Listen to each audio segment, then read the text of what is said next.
Student and welcome to my channel TT science.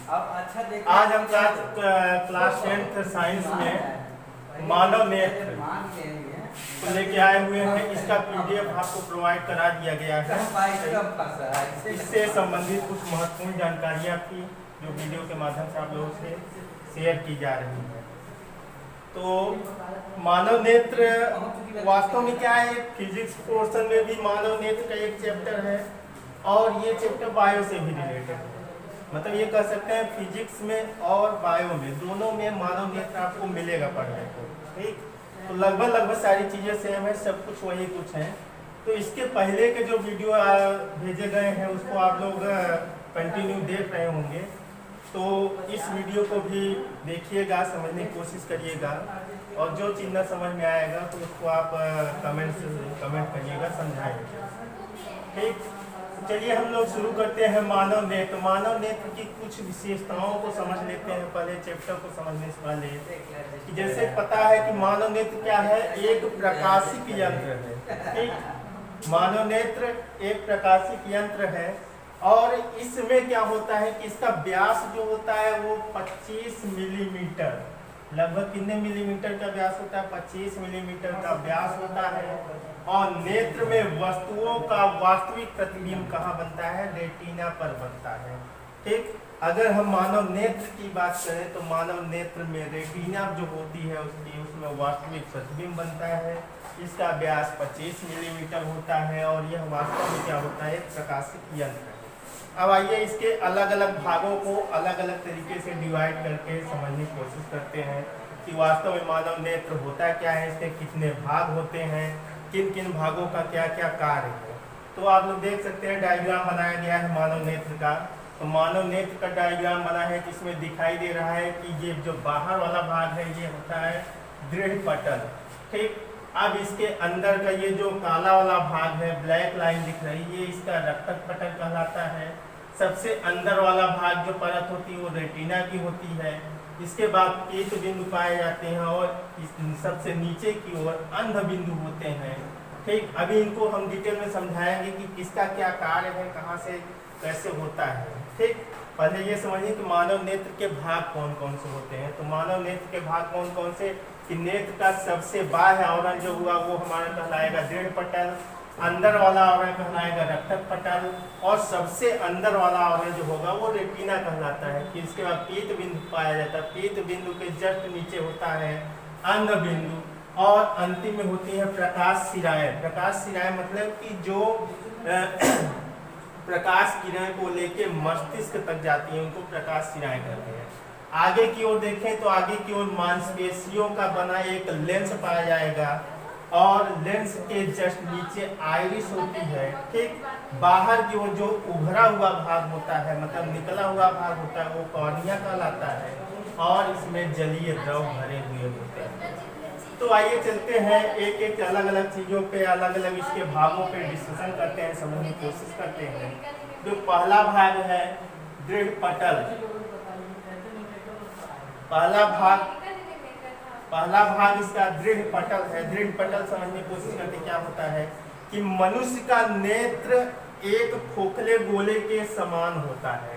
ठीक, कैसा होता है, एक खोखला गोला। अगर हम एक खोखला गोला ले लें तो लगभग उसकी आकृति उसी तरह होती है, खोखले गोले के समान होती है। ये बाहर से दृढ़ तथा पारदर्शी श्वेत परत से ढका होता है और इस परत को क्या कहते हैं, दृढ़ पटल कहते हैं। अब देखिए ये बाहर का पूरा आवरण आपको दिखाई दे रहा है ना, इधर भी और इधर भी, ये अपारदर्शी श्वेत परत होती है और इसी परत को हम क्या कहते हैं, दृढ़ पटल कहते हैं। ठीक, आगे आता है रक्तक पटल। यह क्या करता है, दृढ़ पटल क्या करता है, यह हमारी आंखों को सुरक्षा एवं प्रकाश के अपवर्तन में सहायता प्रदान करता है। पहला काम होता है आंखों की सेफ्टी होती है इससे, मतलब आंखों के अंदरूनी भाग को सुरक्षित रखता है। और दूसरा कार्य है प्रकाश के अपवर्तन में सहायता प्रदान करना, प्रकाश के अपवर्तन में सहायता प्रदान करना। ठीक, सेकंड नंबर आता है रक्तक पटल। रक्तक पटल क्या है, रक्तक पटल को आइए समझते हैं कि दृढ़ पटल के भीतरी भाग, अब ये दृढ़ पटल था जो बाहर की ओर पाया जाता था,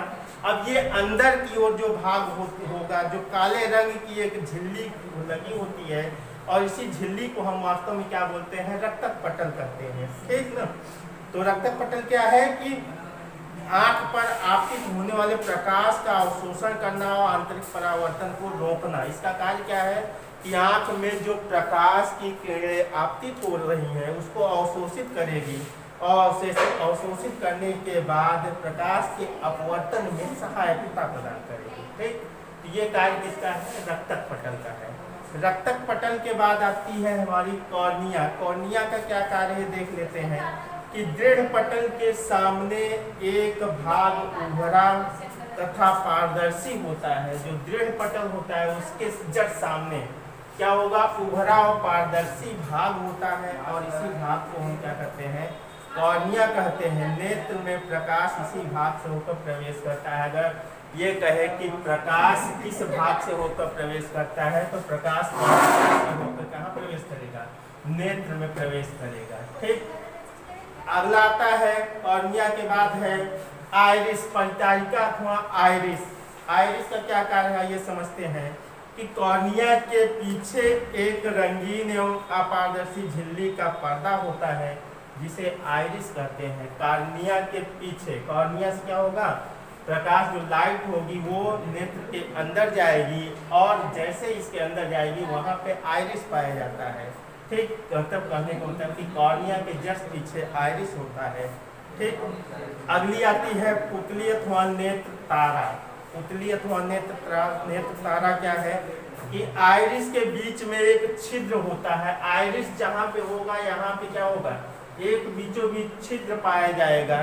ठीक, छिद्र होता है जिसे पुतली अथवा नेत्र तारा कहते हैं।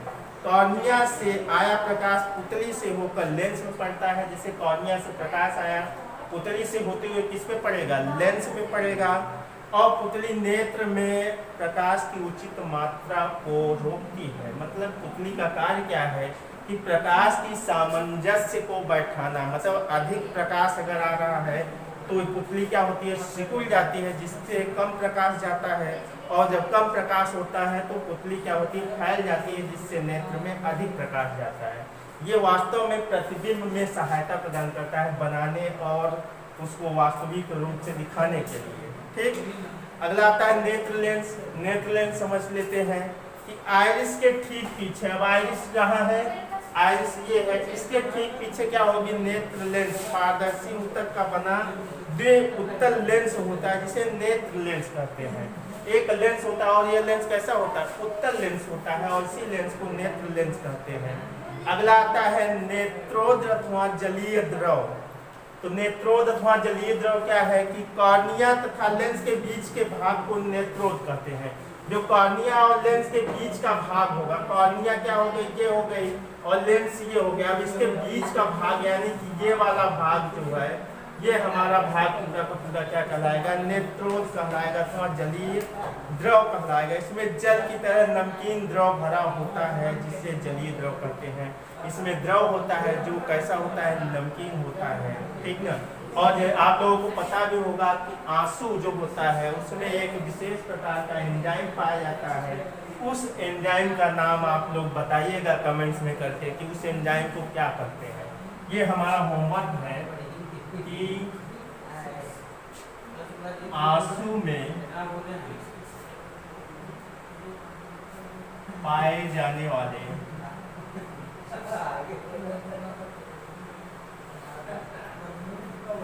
एंजाइम का नाम।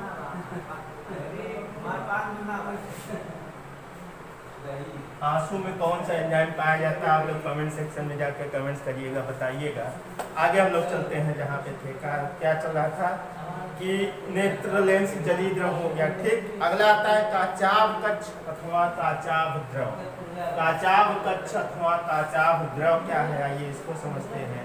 तो नेत्र लेंस तथा रेटिना के बीच के भाग को, नेत्र लेंस और रेटिना के बीच के भाग को, ठीक ना? नेत्र लेंस ये हो गया और रेटिना ये हो गया। अब इसके बीच का जो भाग होगा, मतलब कहने का मतलब ये वाला भाग और ये वाला भाग क्या कहलाता है? काचाभ द्रव कहलाता है अथवा काचाभ कच्छ कहलाता है। ठीक ना? इसमें गाढ़ा पारदर्शी एवं उच्च अपवर्तनांक वाला द्रव भरा रहता है। कैसा द्रव होता है?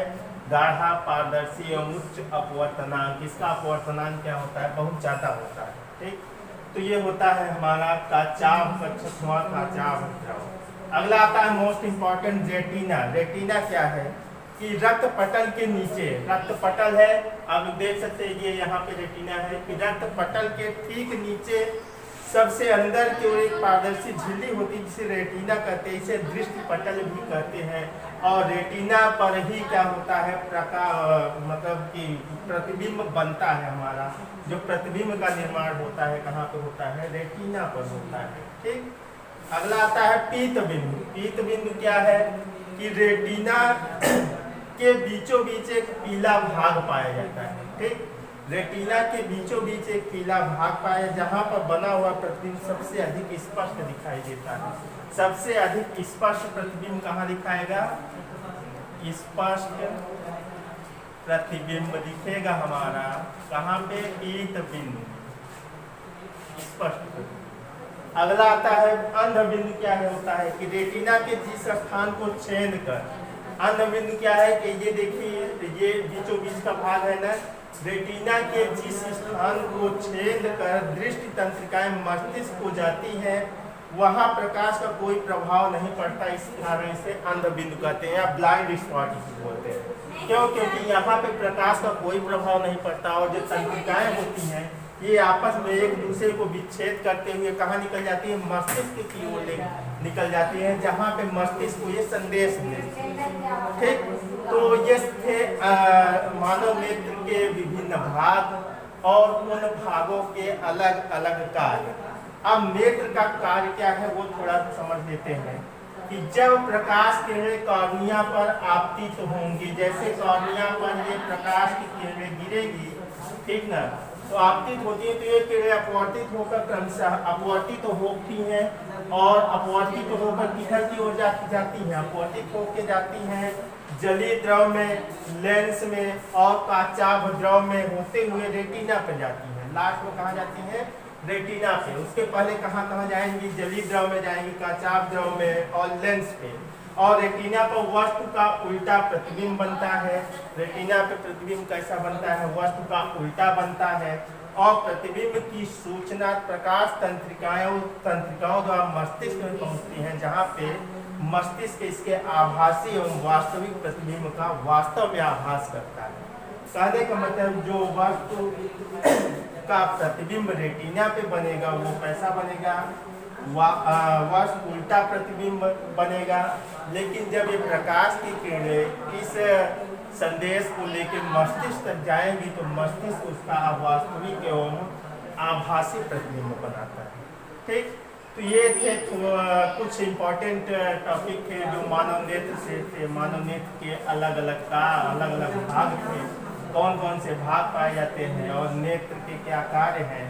अगले वीडियो में हम लोग कुछ दृष्टि दोष के बारे में समझने की कोशिश करेंगे कि दृष्टि दोष कैसे होते हैं। जैसे दृष्टि दोष के बारे में अगर कहा जाए तो निकट दृष्टि दोष, दूर दृष्टि दोष और इनके निवारण के लिए क्या क्या उपाय किया जा सकता है। निकट दृष्टि दोष में कैसे लेंस होते हैं, कौन कौन से लेंस इसमें विशेषताएं होती हैं। दूर दृष्टि दोष में कौन से लेंस उपयोग किया जाता है।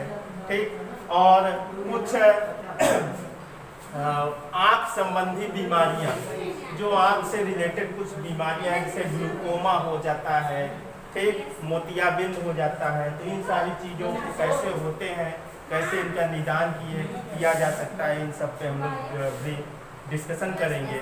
तब तक के लिए बहुत बहुत धन्यवाद। बने रहिए, आप लोग देखते रहिए वीडियो और कमेंट्स करके बताते भी रहिए कि वीडियो कैसा लगा। धन्यवाद।